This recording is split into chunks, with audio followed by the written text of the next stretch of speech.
segmenting your list for fun and profit on today's episode.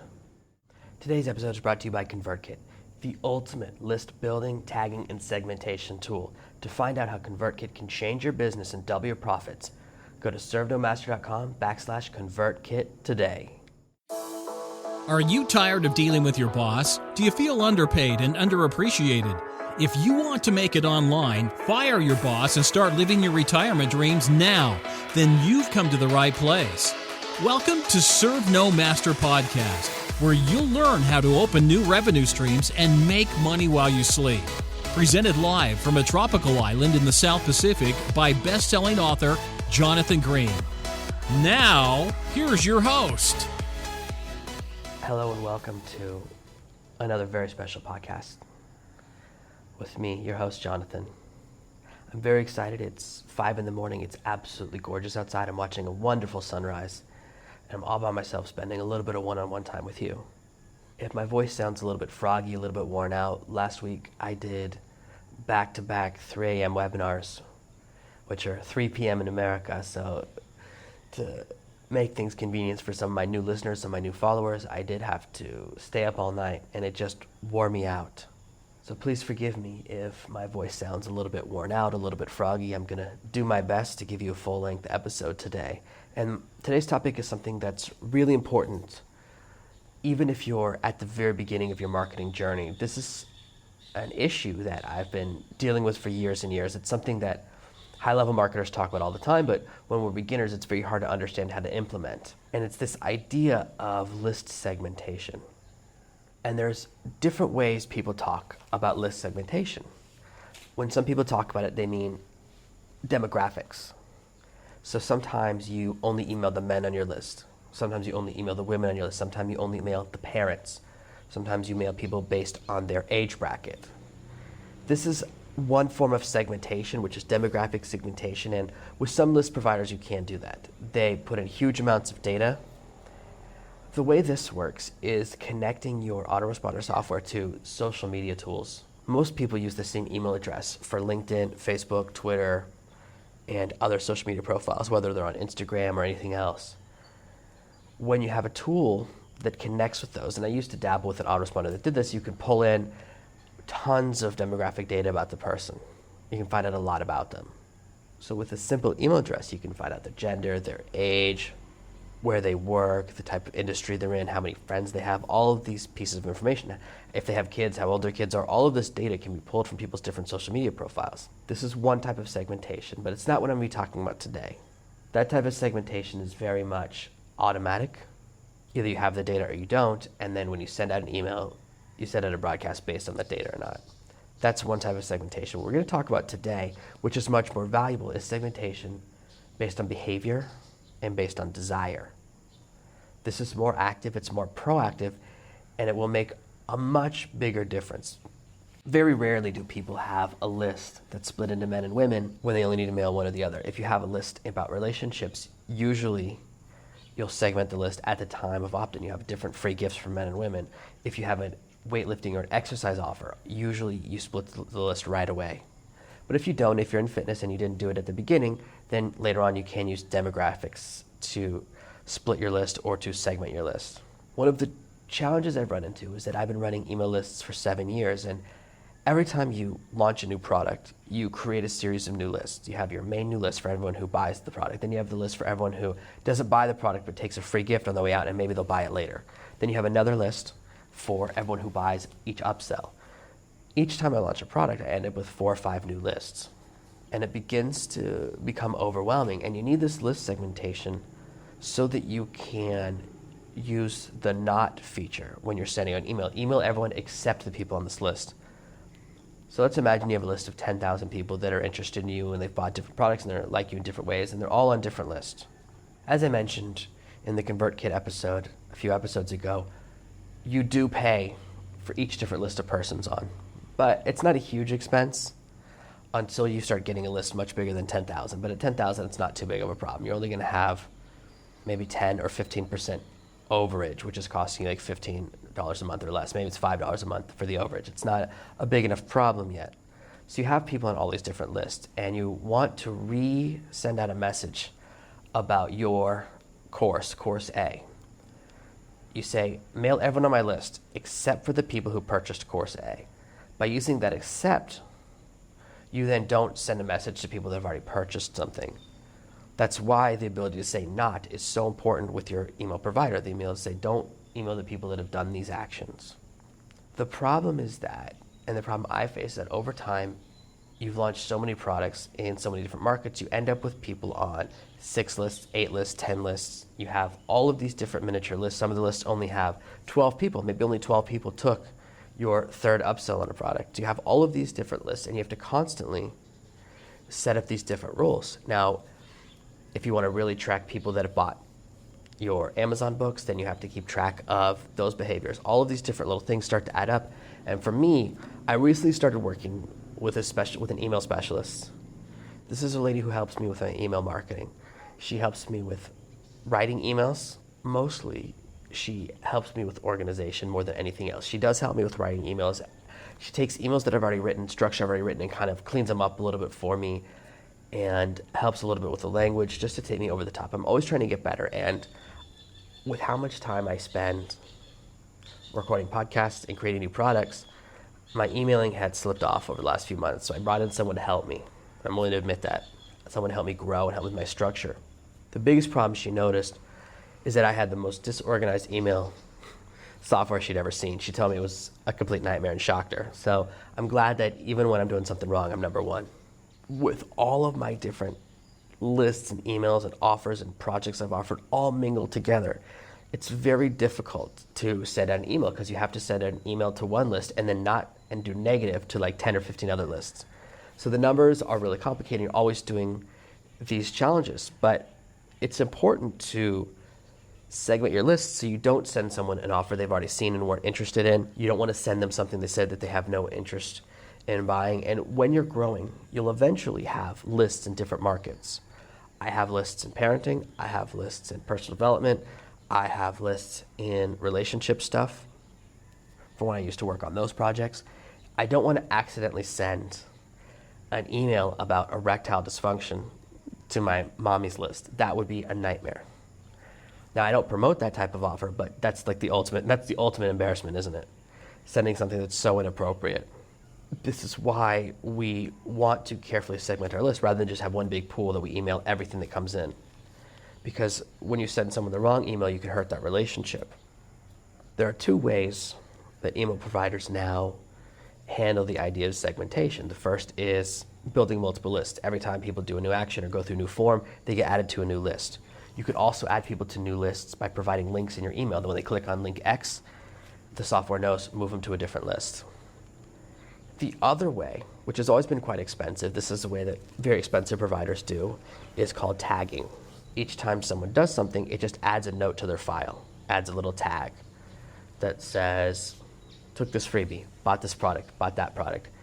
Instead of having multiple lists, it's kind of hard to explain purely by audio, but it's much, much more organized, and it's always been a very expensive feature. For a long time, the only company that provided this feature started at $300 a month, and working with them, in my opinion, is a nightmare. I do have a few friends who successfully work with this company, but it takes a lot of work, and you have to be a lot smarter than me, probably 3 times smarter than me, to successfully work with their platform. It's very expensive. Their customer support is very expensive. And most people I know who work with them have someone at least part-time who just works on that software.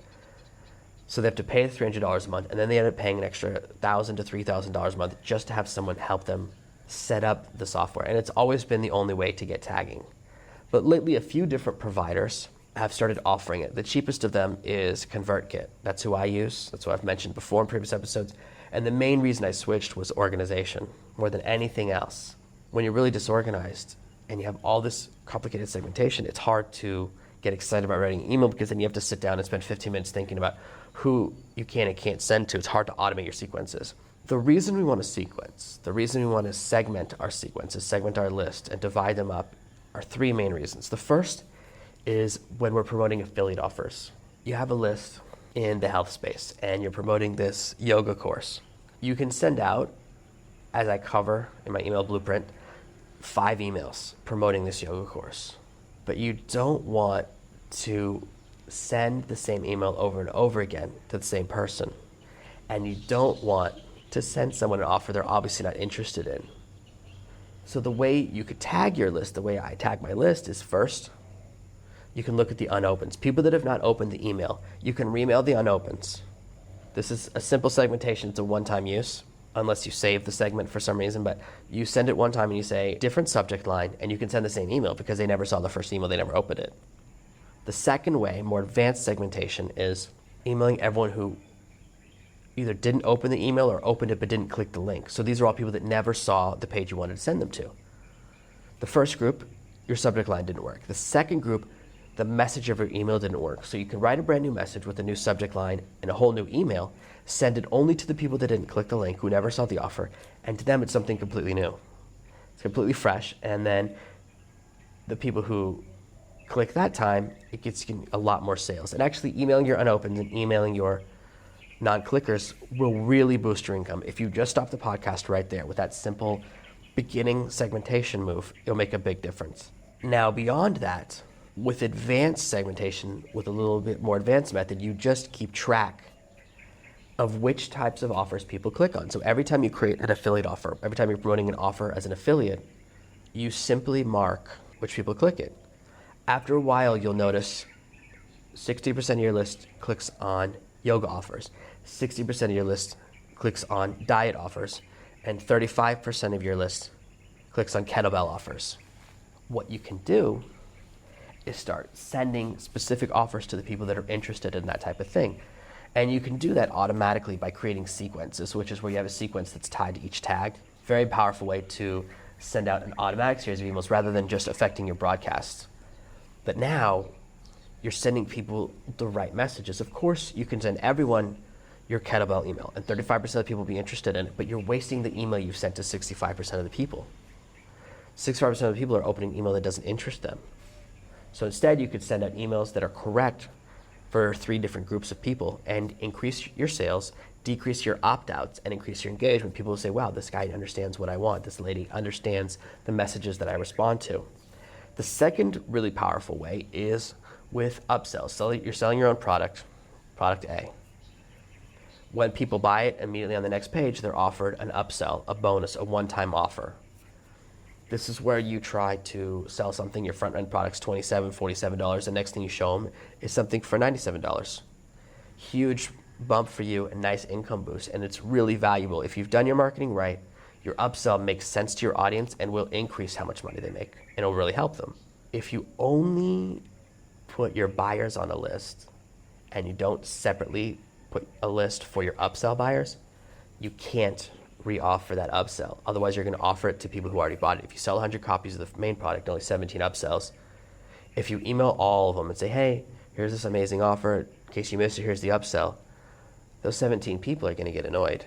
You're going to damage your relationship with them. Anytime you send people an offer for something that you've already bought, they get annoyed because it shows them that you're not paying attention to them and that you've made a mistake. So you really, really want to avoid that. The third step is developing intelligent sales promotions. When you're promoting your own offers, when you're running your own campaigns, you can do some really amazing things. You can ask your audience what types of things they're interested in. You can send out a little survey in an email and say, are you interested in losing weight, gaining muscle, being more attractive, or being stronger to your fitness list? This simple question. They click on whichever links interest them. And each link just adds a tag to their profile. Now you know the right offers to send them. They're willing to give you that information so that you send them better emails. As far as the mechanics of implementing this system, which will make you more money and make your list happier, there's a couple of key steps. The first is action tagging. When they do different things, you add them to a new list or you tag them in ConvertKit. Whenever they buy a product, they get added to a new list inside your autoresponder. And you can also set an action that when they get added to a new list, they get removed from the old one. So let's say you have a list for people that took a free gift on your yoga offer. You then have another list for the yoga offer buyers.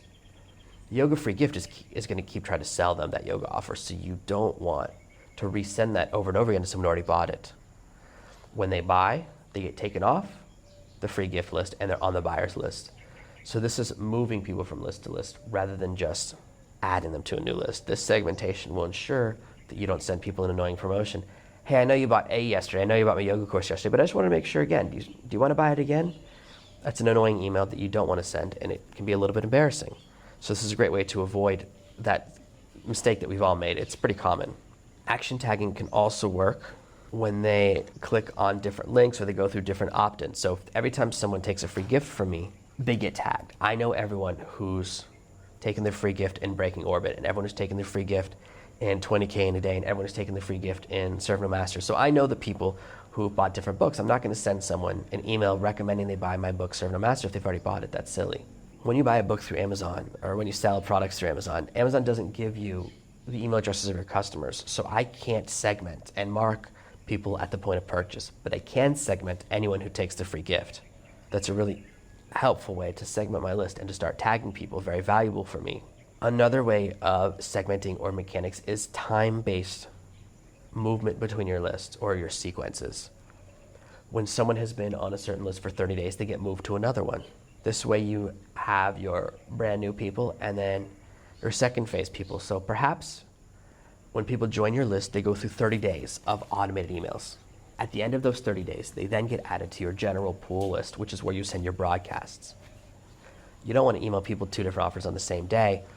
This is a great way to continue to build your list and to not accidentally make that little mistake of sending an automated email that you didn't realize they were going to get, and then sending a broadcast email, which is your intentional email to send today. The third thing you can do, the third element of the mechanics of splitting people, as I mentioned before, is simply sending them a survey. This is something really wonderful that Ryan Levesque teaches in his book, Ask. And he talks about the 12th email. He sends a 12 email sequence. It's a really, really good book, actually. And the whole book, of course, is a lead into his funnel. But his services are so much more expensive than mine. I'm more than happy to recommend his book because he starts out charging $25,000 just to get him on the phone. So you got to have big money if you want to work with him. His whole system is asking people what they want and then giving it to them through using surveys in a very intelligent way. I'm a big fan of his methodology. I think it's very, very good. And on the 12th email in the sequence, he'll say, okay, obviously you weren't interested in buying my yoga course. What are you interested in? Are you interested in A, B, C, or D? And of course, he develops those 4 questions by asking questions earlier on in the sequence to find out what 4 options he should offer. This is a very valuable way of approaching your list. And it's a great way to segment. Instead of you just arbitrarily adding tags, you let them add tags to themselves. And now you know you're sending them offers based on what they're interested in. They've said, hey, I'd like to get emails about this. Very, very powerful technique. The survey email simply says, I don't want to send you emails that waste your time or don't interest you. You obviously weren't interested in this yoga product, and I totally understand that. The last thing I want to do is annoy you by sending you a bunch of emails about something else you don't want to hear about. So tell me what you'd like to hear about from me.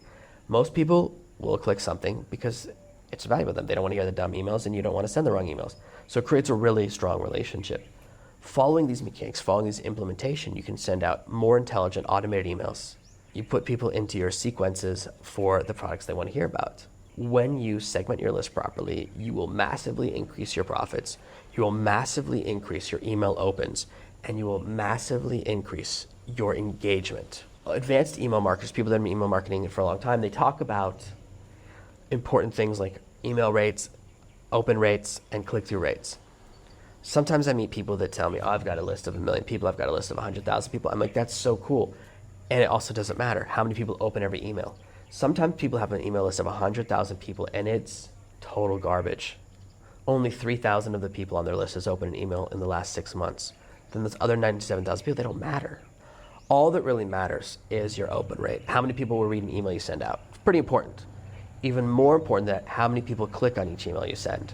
So if you have an email list of 2,000 people and 50% of them click every message you send, if you can send 1,000 clicks, and someone else with a list of 100,000 people can only get 3% to open, and out of them only 1 out of 3 clicks, well, you're sending the same amounts of traffic, except for your traffic is better because the people like you more because you have such a high percentage. That shows you have a better relationship with your list.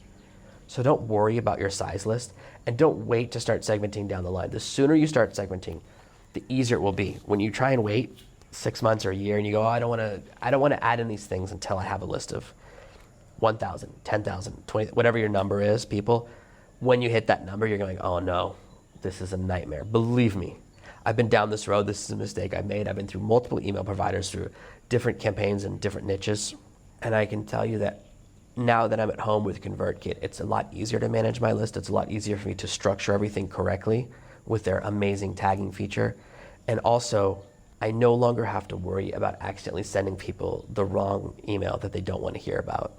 I'm very excited about this, and if you segment your list properly, if you follow these simple principles, you will make more money and grow your list and grow your business a lot faster.